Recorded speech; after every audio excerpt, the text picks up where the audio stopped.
ሃይ ኳሊቲ የወንዶች አልባሳትን የምታገኙበት ቦታ በጓንጆ ቻይና። በዛሬው የቻይና ገበያ ሪቪው ቪዲዮ ላይ በጓንጆ ሬልዌይ ስቴሽን በመባል የሚታወቀው አካባቢ ያለን ሃይ ኳሊቲ ብራንድ ያላቸው የወንዶች አልባሳትን መሸጫ ቦታ የማሳያችሁ ይሆናል። ዛሬ የመጣሁትም ከአንድ ክላይንታችን ጋር ሲሆን ማርች 8ን በማስመልከት ለሁለት ሴት እህቶቻችን ያለምንም ክፍያ ማርኬት እናሳያለን ባለው መሰረት ይህን ቦታ ላሳያት አብረን መተናል።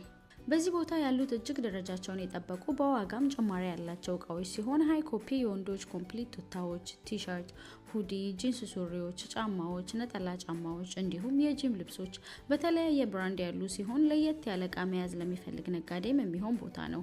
እንዲሁም በተወሰነ መልኩ እጅግ ጥራት ያላቸውና ፋሽን የሆኑ የሴት ብራንድ ጫማዎች፣ የጂም ልብሶች፣ ቦርሳ፣ መነጽር፣ ቱታ፣ ሽቶዎች፣ የልጆች ኮፒ ብራንድ የሆኑ ልብሶችና ጫማዎችንም አይተን ነበር። እዚህ ያሉት ገበያተኞችም ከዩሮፕና ከአፍሪካ ይበዛሉ።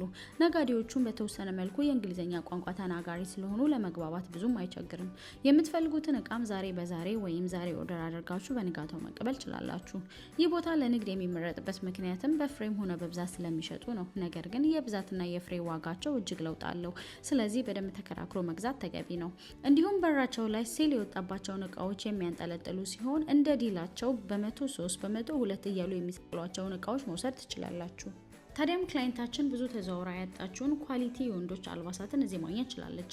የማርኬትና የፋክተሪ ቱር አገልግሎት በግልም ሆነ በግሩፕ ማግኘት ለምትፈልጉ ወደ ቻይና ከመምጣታችሁ ከ5 ቀናት በፊት ኮንታክት አድርጉን። ስልካችንን ባዮ ላይ ተተንላችኋል። በቀጣይ ማየት የምትፈልጉትን ማርኬት በኮመንት አሳውቁን። ይህን ቪዲዮ ከወደዳችሁት ላይክ እና ፎሎ ማድረግ እንዳይረሳ። የእናንተው ታማኝ ቻይና ኤጀንት ቻይና ገበያ